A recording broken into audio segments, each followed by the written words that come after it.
The billionaire disowned his black son, but fate had different plans. A father's rejection shattered him. But what was meant to break him became the very thing that built his legacy. Beneath the glittering facade of wealth and power, a father's harsh rejection threatens to shatter a son's world. Yet destiny's unexpected twists may rewrite their story in a way no one saw coming. Before we go into details, click subscribe, like, and comment where you're watching from. I would be glad to know this story goes as far as Canada, all of the United States of America, Australia, Africa, and even the United Kingdom. So let me know where you're watching from on comment section. I pray may the good God Almighty bless and preserve you all and your family. Amen. Let's begin. The rain hammered against the floor-to-ceiling windows of the Pierce Tower penthouse as Marcus Pierce stood with his back to his son, staring out at the glittering Manhattan skyline. His reflection in the glass was cold, immovable. A man who had built empires on the strength of his will alone. "You're not my son anymore," Marcus said, his voice devoid of emotion. "Not after this." 23-year-old Jamal Pierce felt his world tilt on its axis. He'd known this conversation would be difficult, perhaps even explosive, but he'd never imagined these words would actually leave his father's mouth. The penthouse, with its imported marble and priceless art, suddenly felt like a mausoleum, beautiful, cold, and dead. "Dad, please." Jamal's voice cracked despite his best efforts to remain strong. "Just listen to me." Marcus finally turned, and the look in his eyes was one Jamal had seen him reserve for failed business ventures and incompetent employees. Contempt mixed with disappointment. "I've listened enough. You've made your choice, and now I'm making mine. You're cut off. No more trust fund. No position at Pierce Industries, no apartment, no car. You want to throw away everything I've built for you? Fine. See how you survive in the real world without the Pierce name opening doors." The Pierce name. Jamal's voice rose, years of suppressed frustration finally bubbling to the surface. "Is that all I've ever been to you? A name? A legacy to parade around at your business dinners?" Marcus's jaw tightened. "I gave you everything. The best schools, connections that people would kill for, a future most people can only dream about. And you spit on it all for some naive fantasy about finding yourself and making your own way. I want to be a teacher, Dad. I want to work with underprivileged kids, help them the way nobody helped you when you were growing up poor in Detroit. I thought you of all people would understand. I understand that you're a fool." Marcus cut him off. "I clawed my way out of poverty so my children wouldn't have to struggle, and you want to voluntarily go back? To work for pennies when you could be running a Fortune 500 company." The silence that followed was deafening.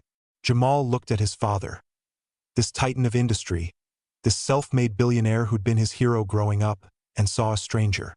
When had Marcus Pierce stopped being the man who used to tell him that true wealth was measured in the lives you touched, not the dollars you accumulated? When had he become this hollow monument to success? "There's something else, isn't there?" Jamal said quietly. "This isn't just about my career choice."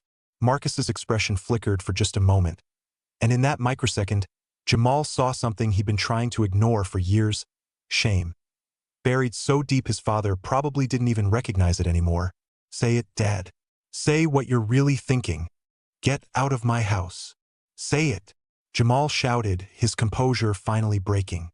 "This is about Mom, isn't it? About me reminding you every single day of the woman you married and then tried to forget." Marcus's hand slammed down on his desk with such force that a crystal paperweight jumped. "Your mother was a mistake. A beautiful, intelligent mistake that cost me everything I'd worked for.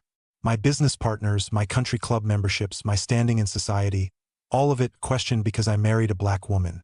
Do you know what I sacrificed? Sacrificed?" Jamal's laugh was bitter. "You mean you sacrificed your principles. You sacrificed your integrity. And when Mom died, you sacrificed me too, didn't you? Every day, I reminded you of your mistake. Every time you looked at me, you saw her, and you couldn't stand it. You know nothing about what I've been through. I know that you remarried a white woman 6 months after Mom died. I know that you started introducing me as your adopted son at business functions. I know that you encouraged me to use my middle name, Andrew, instead of Jamal because it was more professional. I was 15, Dad. 15 and grieving, and you were trying to erase me. Marcus's face had gone pale. I did what I had to do to protect you, to protect us both. You don't understand the world we live in. No, you did what you had to do to protect your image. And now I'm making a choice that you can't control, that you can't spin to your benefit, and you can't handle it. So you're doing what you do best, cutting your losses. I'm done with this conversation. Marcus turned back to the window. You have 24 hours to clear out of your apartment. After that, security will remove your belongings. If you come near Pierce Industries or any of my properties, I'll have you arrested for trespassing. Jamal stood there, hoping against hope that his father would turn around, that the man who used to read him bedtime stories and teach him to ride a bike would resurface from beneath this corporate shell.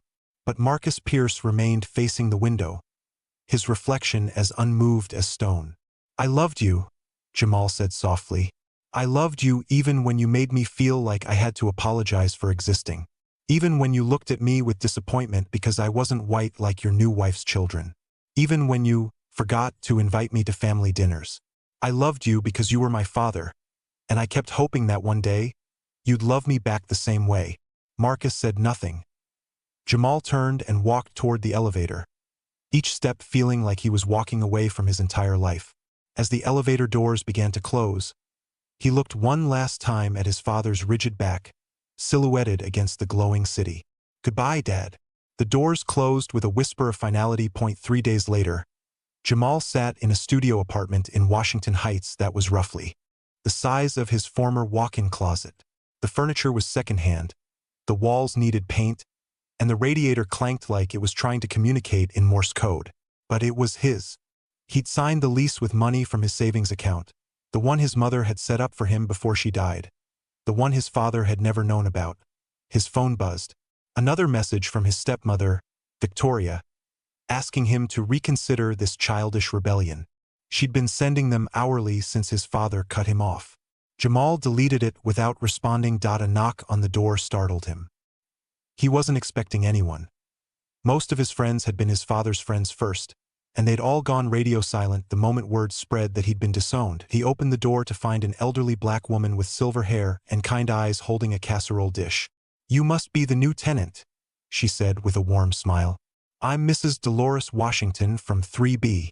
I saw you moving in and thought you might like a home-cooked meal. Lord knows these Manhattan boys don't know how to feed themselves. Jamal felt his throat tighten.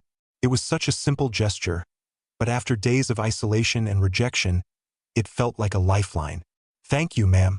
That's incredibly kind. Oh, honey, we look after each other in this building. You'll see. She handed him the dish, then paused, studying his face with the piercing gaze of someone who'd seen a lot of life. You okay, baby? You look like you're carrying the weight of the world. To his horror, Jamal felt tears welling up. He tried to blink them back, but Mrs. Washington was already stepping into his apartment, closing the door behind her and guiding him to sit down. Let it out, child. Whatever it is, let it out. And Jamal did. The whole story poured out of him. His father's rejection, the years of feeling like he had to earn his place in his own family, his mother's death, the slow erasure of his identity, and finally the disownment. Mrs. Washington listened without judgment, occasionally patting his hand or making soft sounds of sympathy. When he finished, she was quiet for a long moment. Then she said, Your father is a fool, but he's a fool who's been hurt. That doesn't excuse what he's done to you, nothing excuses that. But hurt people hurt people. He's running from something in himself, and he's made you pay the price. I don't know how to stop loving him, Jamal admitted. I don't even know if I want to. Good, Mrs. Washington said firmly. Love isn't something you turn on and off like a light switch. You love him, you're hurt by him. Both things can be true. But now you've got to love yourself more. You've got to build a life that isn't about proving anything to him or anyone else. You've got to find out who Jamal Pierce is when he's not trying to be what everyone else wants. Over the next few weeks, Mrs. Washington became Jamal's unlikely mentor. She'd lived in Washington Heights for 40 years, raised 3 children on a teacher's salary after her husband died young, and seemed to know everyone in a 10-block radius.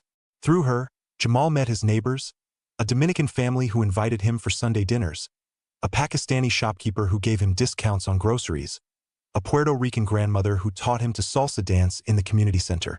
He also started his teaching job at Lincoln High School in the Bronx, one of the most underfunded schools in the city. The building was falling apart, resources were scarce, and many of the students came from homes where survival was more pressing than education. It was everything his father had warned him about: difficult, frustrating, and utterly without glamour. It was also the most meaningful thing Jamal had ever done. His students were mostly Black and Latino kids who'd been written off by the system, labeled as troublemakers or lost causes.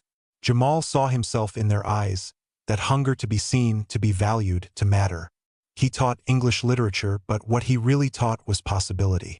He brought in books by authors who looked like his students, told stories of people who'd overcome odds far steeper than theirs, and created a classroom where questions were celebrated and mistakes were just learning opportunities. There was Marcus, no relation to his father, though the name still sent a pang through Jamal's chest, a 16-year-old with a gift for poetry who'd been suspended 3 times for attitude problems.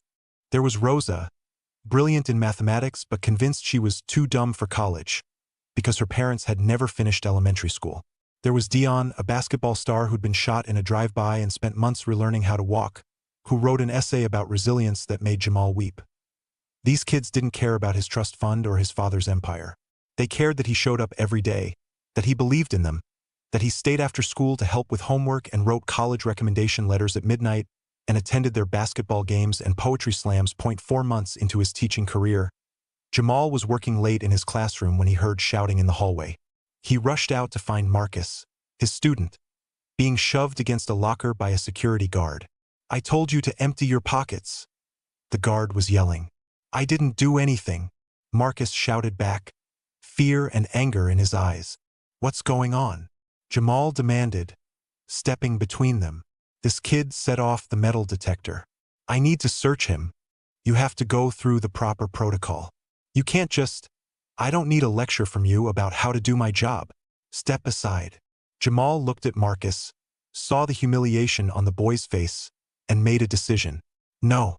If you want to search a student, you follow the school's policy.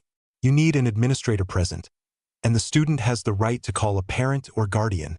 The confrontation escalated, and by the next morning, Jamal had been called into the principal's office. He expected to be reprimanded, maybe suspended.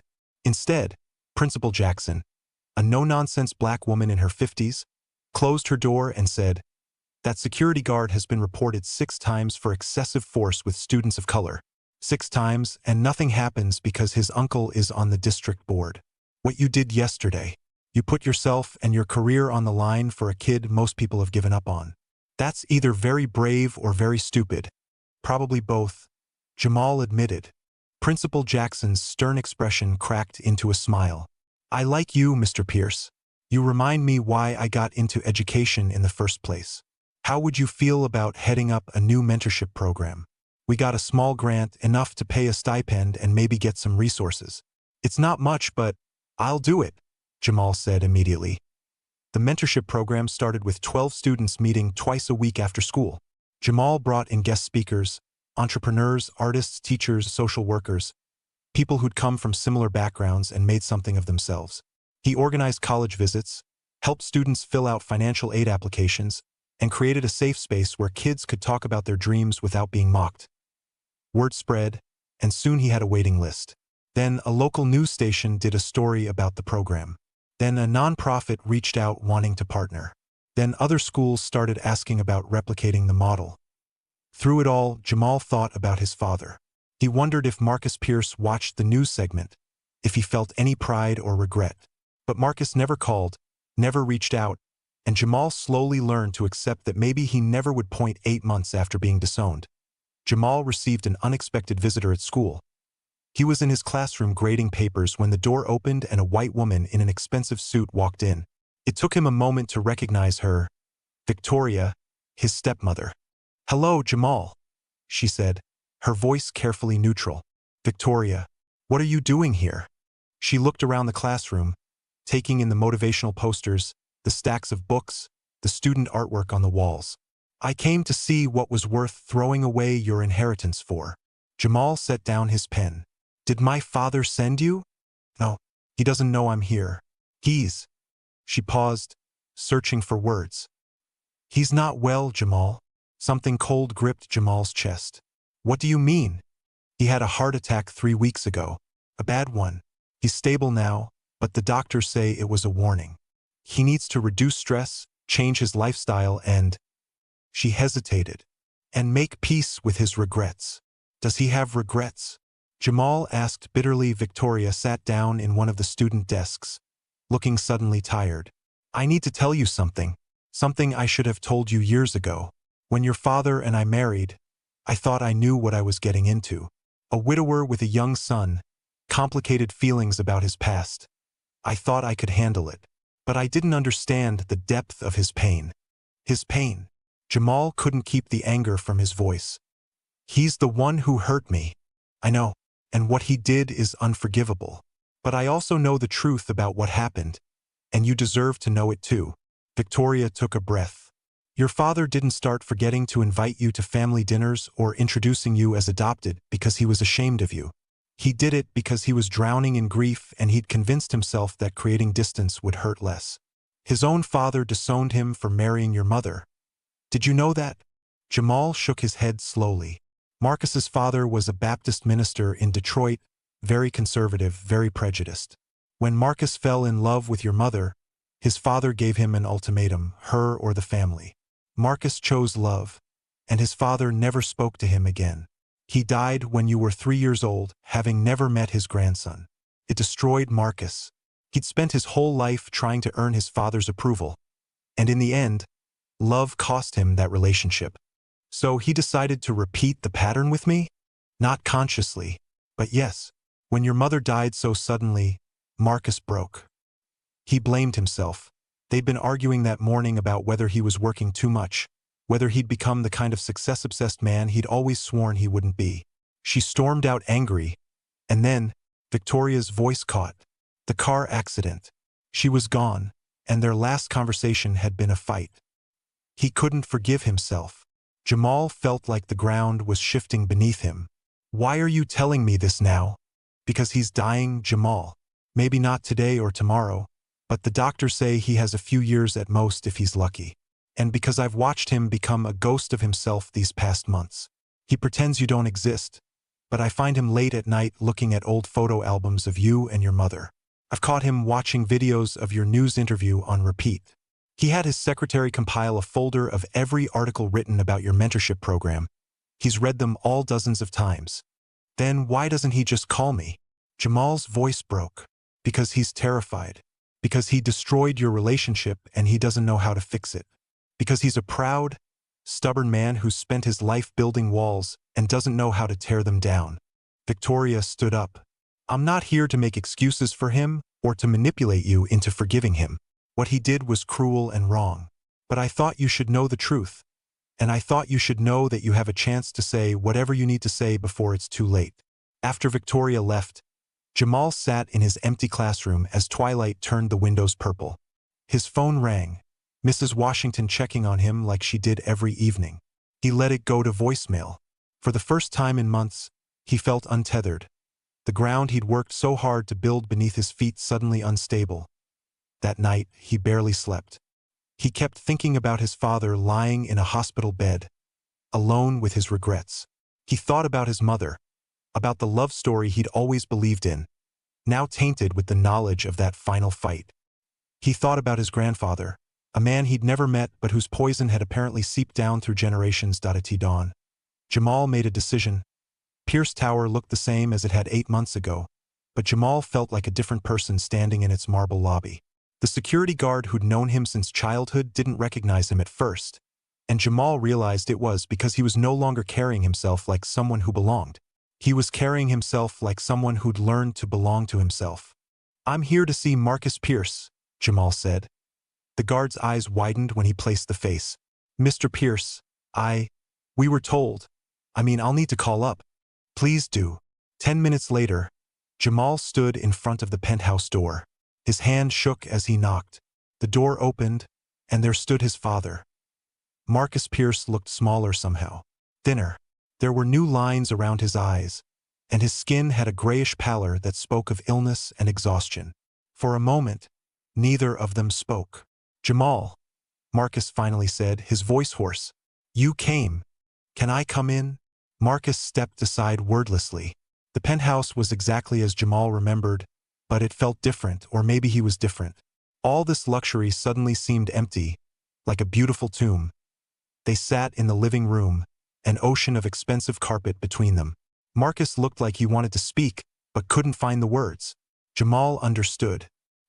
He'd spent all night preparing what he wanted to say, and now his mind was blank. Victoria told me about your heart attack, Jamal said finally. She shouldn't have. I didn't want you to come out of pity. I didn't come out of pity. I came because… Jamal stopped, searching for truth. I came because I'm tired of carrying anger. It's exhausting, and it's making me into someone I don't want to be. I came because my students deserve a teacher who's whole, not broken. And I came because you're my father, and even though you've hurt me in ways I'm still learning to understand, I don't want you to die with this between us. Marcus's eyes glistened. I don't deserve your forgiveness. No, Jamal agreed. You don't. But this isn't about what you deserve. It's about what I need. I need to understand why. Why you pushed me away. Why you made me feel like I had to apologize for existing. Why loving me seemed so impossible for you. It wasn't impossible, Marcus said quietly. It was too easy. That was the problem. Jamal waited. Marcus stood and walked to the window, just like he had the night he'd disowned his son.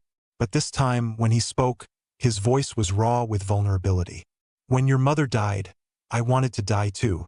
The pain was so enormous that I couldn't breathe, couldn't think, couldn't function. And every time I looked at you, I saw her. Your eyes, your smile, your laugh, God, especially your laugh. It was exactly hers. Being around you felt like drowning in grief. So you decided to cut me out. I decided to protect myself. I thought if I could just create some distance, just put up some walls, the pain would be manageable. I didn't realize I was building a prison. Marcus turned to face his son. And then, when you started growing up, you didn't just remind me of your mother. You reminded me of who I used to be before the money, before the empire, before I became the kind of man my father-in-law would approve of. You were passionate and idealistic and willing to sacrifice comfort for principles, and it terrified me because I'd given all that up. Looking at you was like looking at my younger self, and I hated what I'd become. So you tried to make me into what you'd become instead, Jamal said. You wanted me to make the same choices, validate the same compromises. Yes, and when you refused, when you chose your own path, it forced me to confront the fact that everything I'd sacrificed might have been for nothing. You were willing to be poor if it meant living with integrity. You were willing to face prejudice and discrimination if it meant being authentic. You had the courage I'd lost. Jamal felt tears on his cheeks. You think I'm not terrified every day? You think I don't question whether I made the right choice? I'm barely scraping by, Dad. My apartment is tiny. I'm drowning in student loans, and half my students are dealing with trauma I have no idea how to help with. I don't feel courageous. I feel lost. But you kept going. Even after I abandoned you, even after I took away your safety net, you kept going. That's what courage is, not the absence of fear, but the refusal to let fear win. They stood there in silence, the Manhattan skyline glittering behind them like a galaxy of broken promises and impossible dreams. Victoria told me about your grandfather, Jamal said. About him disowning you. Marcus flinched. I swore I'd never be like him. I swore I'd love my children unconditionally, no matter what choices they made. And then I did the exact same thing he did to me. I became the monster I'd spent my life running from. You're not a monster, Dad. You're just human. Broken and scared and human. How can you forgive me? Marcus's voice cracked. After everything I've done, how can you even stand to be in the same room with me? I don't know if I forgive you yet, Jamal admitted. Forgiveness isn't a switch I can flip. But I understand you better now, and that's a start. I understand that you were hurt, and hurt people hurt people. I understand that you were drowning in grief and you dealt with it the only way you knew how. I understand that you're a product of your father's hatred and your own fear. Understanding doesn't erase what you did, but it makes it possible for me to see you as human rather than villain. Marcus sat down heavily, as if his legs could no longer support him. I want to make it right. I know I can't undo the damage, but I want to try. Tell me how. Jamal thought about it. Start by being honest. Stop pretending I don't exist. Stop hiding from your guilt. And maybe, if you're willing, start trying to understand the world from my perspective instead of expecting me to see it from yours. I've been following your work, Marcus said quietly. The mentorship program at your school. The articles about your teaching methods. I saw that interview where you talked about helping students find their voice. You're doing exactly what your mother always dreamed of doing. She wanted to be a teacher too, before she met me and got pulled into my world. This was new information, and it landed in Jamal's chest with the weight of revelation. I didn't know that. There's a lot you don't know. A lot I never told you because I was too busy running from the past. Marcus stood and walked to a bookshelf, pulling out a leather-bound journal. This was your mother's. She kept it all through college and the early years of our marriage. She stopped writing in it a few years before she died. I think life got too busy. But I want you to have it. You should know who she really was, not just the sanitized version I let you believe in. Jamal took the journal with trembling hands. Just holding something his mother had touched, had written in, felt like holding a piece of his own history he'd been denied. There's something else, Marcus said. He pulled out his phone and made a call. Send them up. Who? Before Jamal could finish, the elevator dinged. Victoria emerged, followed by a man and woman Jamal vaguely recognized as executives from Pierce Industries. These are Susan Chan and Robert Martinez, my top legal team, Marcus said. I've had them working on something for the past month. Ever since I saw your interview. I need you to listen before you respond. Okay? Jamal nodded, confused. Susan stepped forward with a folder. Mr. Pierce, your father, has established the Keisha Pierce Foundation for Educational Equity, named after your mother. The foundation will be endowed with $50 million initially, with plans to grow. Its mission is to support underfunded schools, provide college scholarships for students of color, and fund teacher training programs. Jamal's head was spinning. I don't understand. He wants you to run it, Robert said. Full operational control. The foundation would be yours to direct however you see fit. Your father would have no say in its operations. That's written into the bylaws. Why? Jamal looked at his father. Marcus's eyes were bright with unshed tears. Because you were right. Because the Pierce name should stand for more than just making money. Because your mother would have wanted this. And because I want to help you do the work you're doing, without controlling it or taking credit for it. This is about supporting your vision, not imposing mine. Jamal looked down at the folder, then at his father, then at the journal in his hands. I need time to think about this. Of course, take all the time you need. There's no pressure, no strings attached. If you decide you don't want any part of it, we'll find someone else to run it. But I hope you'll consider it. Not for me, but for all those kids who need someone like you to believe in them. Over the next few weeks, Jamal returned to the penthouse several times. Each visit was awkward at first, then gradually less so. They talked about things they'd never discussed before. Marcus's childhood in poverty, Jamal's mother's dreams, the ways racism had shaped both of their lives in different ways. Marcus told him about being called slurs by business partners who'd smiled to his face but mocked his marriage behind his back. About losing a major deal because the client refused to work with someone married to a black woman. About the constant, exhausting calculation of how much of himself to hide to be accepted in corporate America. I made a choice, Marcus said during one of these conversations. I decided that assimilation was survival. I thought if I could just be successful enough, rich enough, powerful enough, then the discrimination wouldn't matter. But it always mattered. And the more I assimilated, the more I lost myself. By the time your mother died, I barely recognized the man in the mirror. Do you recognize him now? Jamal asked. More than I did. Facing mortality has a way of burning away the bullshit. I'm not going to live long enough to rebuild my empire or win back all the relationships I've destroyed. But maybe I can live long enough to do one genuinely good thing. Maybe I can help you build something that matters more than money. Jamal also spent time reading his mother's journal. It was like meeting her as a full person for the first time, not just the idealized memory he'd clung to. She wrote about her dreams of becoming a teacher, about falling in love with Marcus despite her family's concerns, about the racism she faced as a black woman married to a man who was passing more and more for white in his business dealings. Point 1 entry. Written when Jamal was 2 years old. Broke his heart. Marcus is changing. He's still the man I married, but he's also becoming someone else. Someone harder, more guarded. He says he's protecting our family, building security for our future. But I'm afraid we're building a golden cage. I see the way he tenses when I suggest we spend more time in black spaces, around my family and friends. I see the way he started straightening his speech, avoiding slang, code switching so automatically he doesn't even notice he's doing it anymore. And I wonder, what will this teach our son? Will Jamal learn to love his whole self? Or will he learn to hide half of who he is to make others comfortable? His mother had seen it all, had worried about the exact patterns that had eventually driven them apart. Reading her words, Jamal felt a connection to her that transcended death. She'd understood. She'd loved his father despite his flaws, but she'd also seen clearly where those flaws were leading. After 2 months of consideration, meetings with lawyers, and long conversations with Mrs. Washington and Principal Jackson, Jamal made his decision that he would accept the foundation, but on his terms. He would run it from the Bronx, not from Pierce Tower. He would keep teaching 3 days a week. The kids at Lincoln High had become his family, and he wouldn't abandon them. And he would establish an advisory board made up of educators, community organizers, and students themselves, ensuring that the foundation stayed connected to the people it was meant to serve. Marcus agreed to everything without argument. The Keisha Pierce Foundation launched 6 months after Jamal's first post-Disowned visit to his father.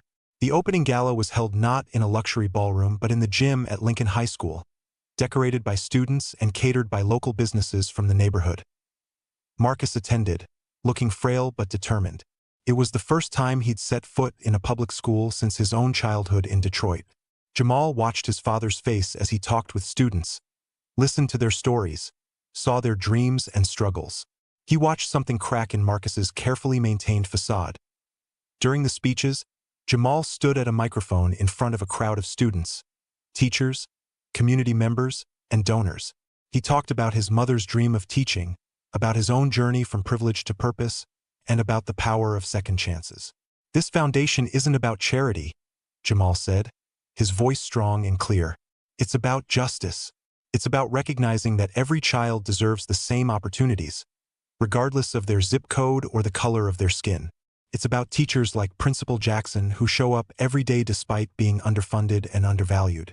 It's about students like Marcus and Rosa and Dion, who have more talent and determination in their little fingers than most of us will have in our whole lives. He paused, his eyes finding his father in the crowd. And it's about the idea that people can change, that it's never too late to choose a different path, to make different decisions, to build something meaningful. My father and I have a complicated history. There are wounds that are still healing, and maybe some that never will fully heal. But we're both trying to do better, to be better. And that's all any of us can do. Keep trying. The applause was thunderous.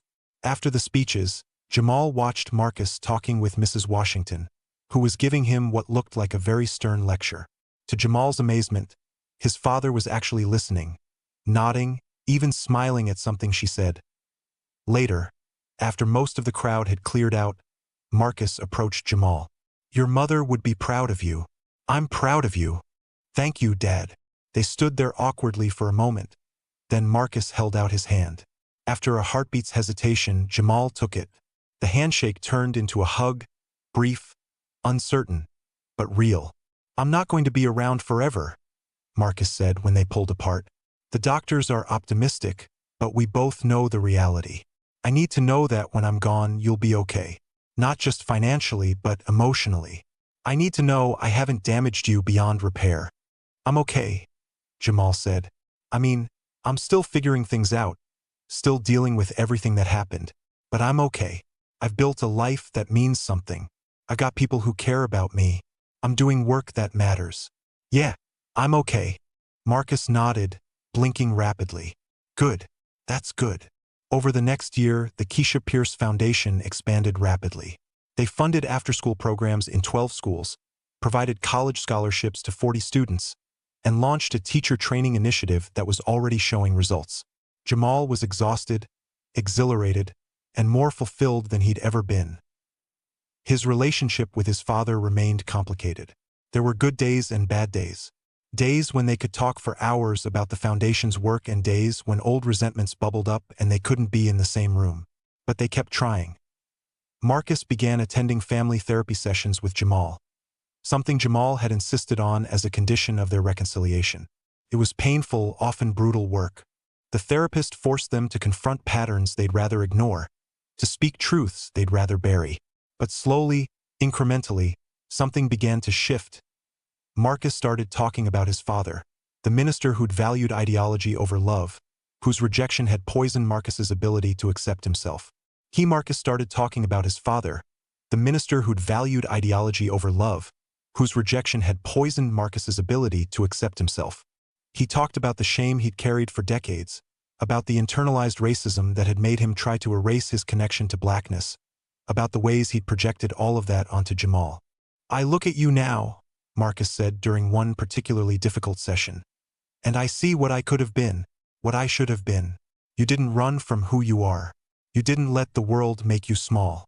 And I tried to punish you for that because it reminded me of my own cowardice." Jamal cried during that session. So did Marcus. The therapist said it was a breakthrough. Not long after, Marcus did something unexpected. He wrote an op-ed for the New York Times titled "The Cost of Assimilation: A Billionaire's Confession." In it, he detailed his journey from a poor black kid in Detroit to a billionaire who tried to distance himself from his racial identity. He wrote about the damage it had done to his family, particularly to his son.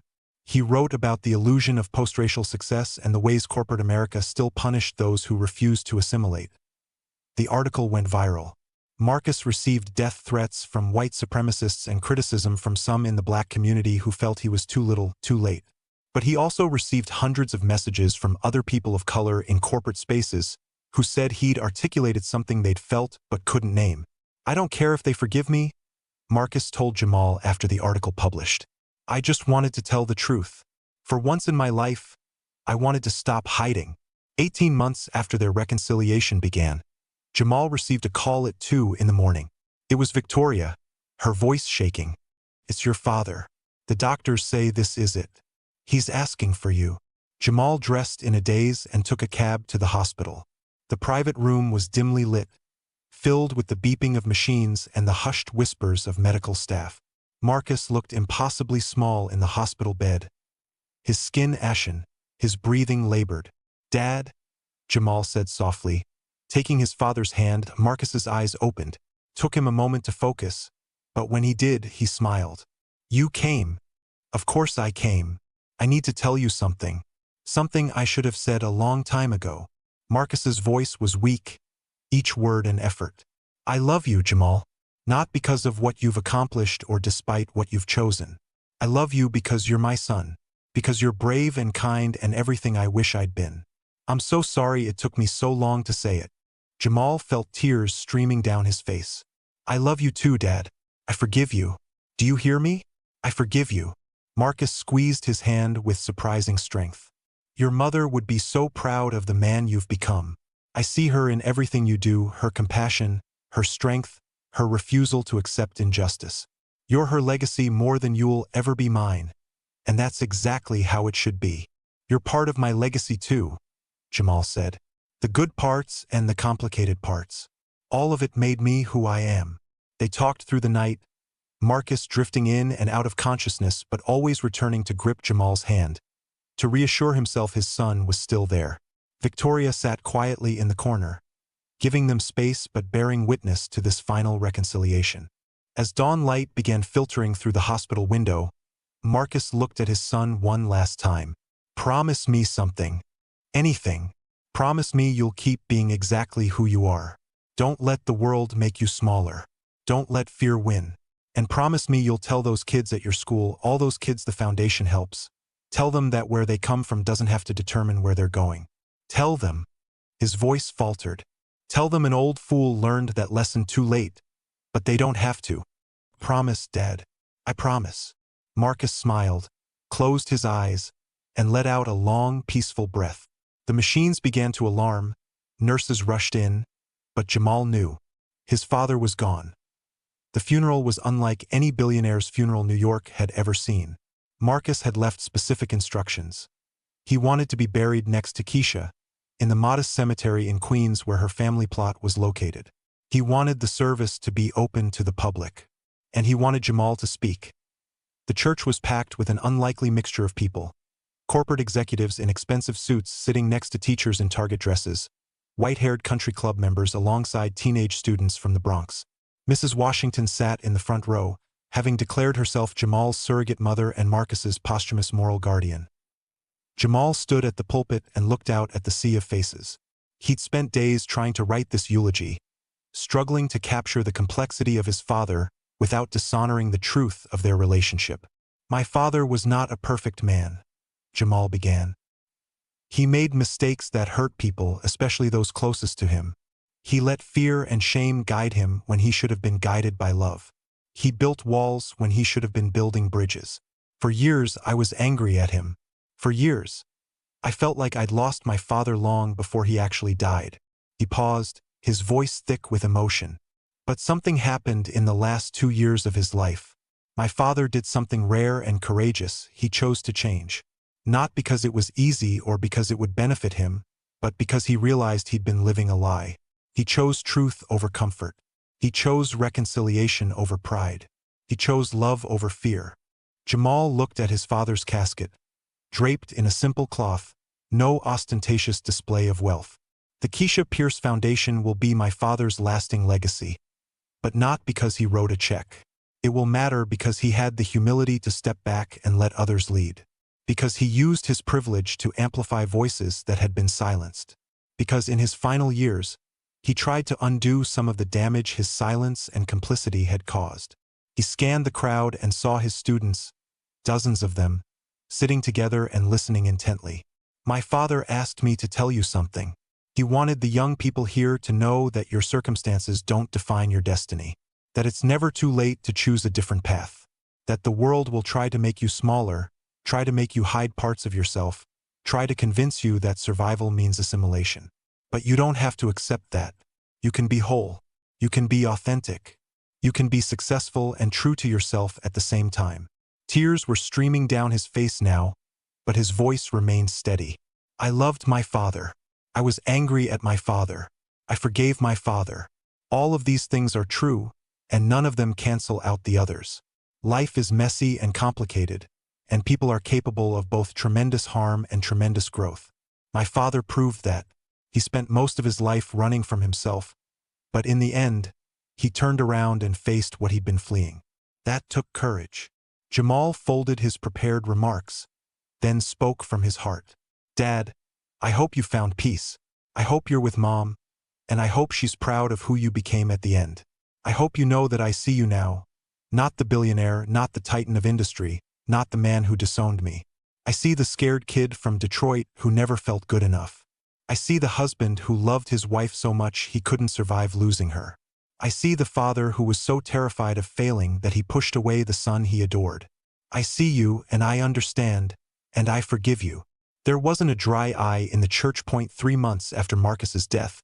Jamal stood in the newly renovated community center in Washington Heights. The Keisha Pierce Foundation had purchased the abandoned building and transformed it into a state-of-the-art education and arts center for neighborhood youth. Today was the grand opening. The walls were covered in murals painted by local students, depicting scenes of struggle and triumph, oppression and resistance, pain and joy. In the center of the main hall hung a large portrait of Keisha Pierce, painted from a photograph. A beautiful black woman with kind eyes and a brilliant smile, forever young, forever full of hope. Next to her portrait was a smaller one of Marcus Pierce, but not the official corporate headshot that had appeared in Forbes and Fortune. This was a candid photo from one of his visits to Lincoln High School, captured by a student photographer. In it, Marcus was laughing at something a student had said, his face open and genuine, all his walls down. It was the father Jamal had glimpsed in those final months, the man Marcus could have been all along. Beneath both portraits was a plaque that read, "Keisha and Marcus Pierce. She taught us to dream. He learned to believe." Together, they remind us that love, growth, and redemption are always possible. The center was packed for the opening. Jamal watched his students exploring the music studios, the computer lab, the art spaces, the library stocked with books by authors of color. He watched Mrs. Washington giving an impromptu cooking class in the new community kitchen. He watched Victoria writing a substantial personal check to the foundation, honoring the man her husband had become. Principal Jackson approached him with a knowing smile. "You did it, Mr. Pierce. Everything you dreamed of when you first walked into my school." "We did it," Jamal corrected. "This was never just about me." "No," she agreed. "But it started with you being brave enough to walk away from everything you knew to chase what you believed in. A lot of people talk about making a difference. You actually did it." Jamal thought about the journey that had brought him here, the disownment that had felt like death, the months of struggle and uncertainty, the slow, painful reconciliation with his father, the foundation that had grown beyond his wildest dreams. It hadn't been a straight line. It hadn't been easy, but it had been worth it. His phone buzzed with a text from Marcus, one of his students. "Mr. P, I got accepted to Columbia. Full scholarship. I can't believe it. Thank you for believing in me when nobody else did." Jamal's heart swelled. This was why it all mattered. Not the buildings or the money or even the reconciliation with his father, though all of that was important. What mattered was kids like Marcus, who'd been told they weren't good enough, who'd been written off by systems designed to fail them, who were now defying every expectation and claiming their rightful place in the world. He thought about his mother's journal, now kept in a place of honor in his apartment, filled with her dreams of becoming a teacher and changing lives. He thought about his father's final words about not letting fear win. He thought about his grandfather, the minister who'd chosen ideology over love and had set in motion a cascade of pain that had taken 2 generations to heal. The cycle was broken now. The inheritance Jamal had received wasn't money, though the foundation provided financial resources that would change thousands of lives. The real inheritance was the understanding that identity isn't something to be ashamed of or hidden, that love is stronger than fear, that it's never too late to choose growth over stagnation, truth over comfort, connection over isolation. That evening, after the crowds had dispersed and the community center was quiet, Jamal sat alone in the main hall, looking up at his parents' portraits. In his hand was a letter he'd written but never sent, addressed to his father, written in the dark days after the disownment when he'd been drowning in anger and hurt. He read it now with the clarity of hindsight. "Dad, I hate you for making me feel like I wasn't enough. I hate you for choosing your image over your son. I hate you for all the years I tried to be what you wanted instead of who I was. But most of all, I hate that I still love you, still want your approval, still dream that someday you'll see me for who I really am and love me anyway." Jamal folded the letter carefully. He walked to the ceremonial fire pit in the center's courtyard, designed for community gatherings and celebrations, and lit the letter on fire.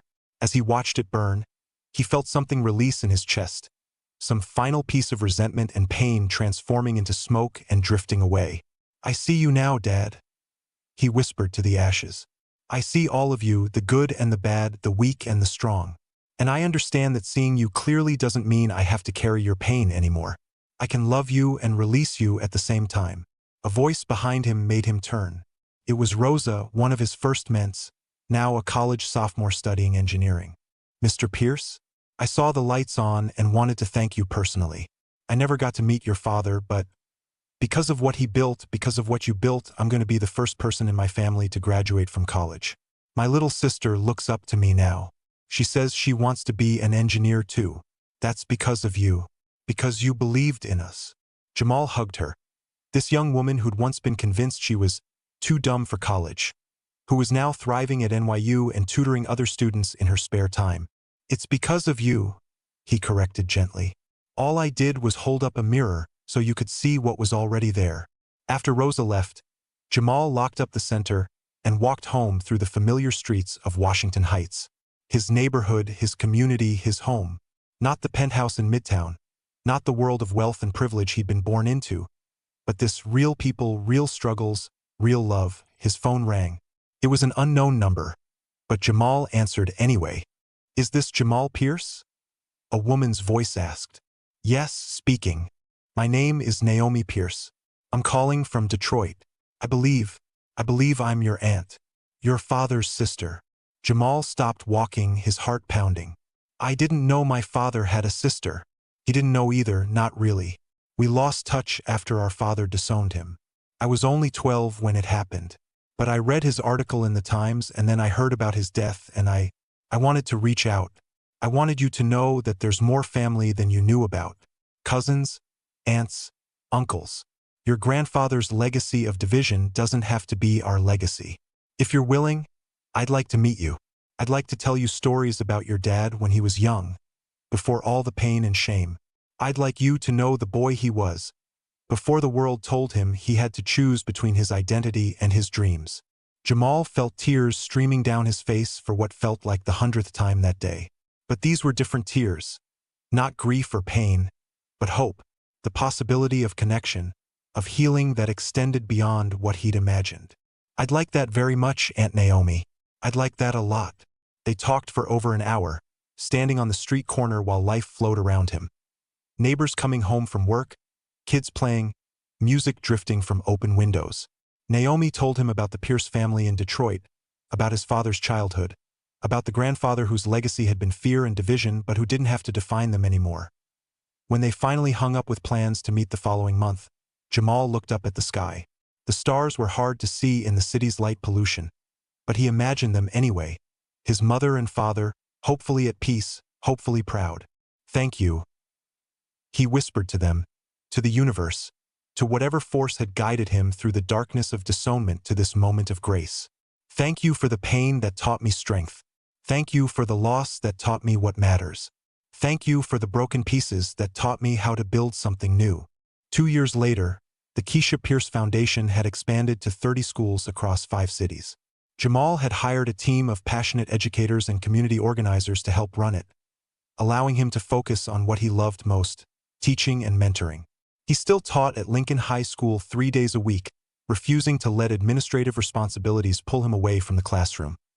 The Pierce family, the Detroit branch that Jamal had reconnected with, had become an integral part of his life. He spent holidays with them, listened to their stories, learned about the parts of his heritage his father had tried to bury.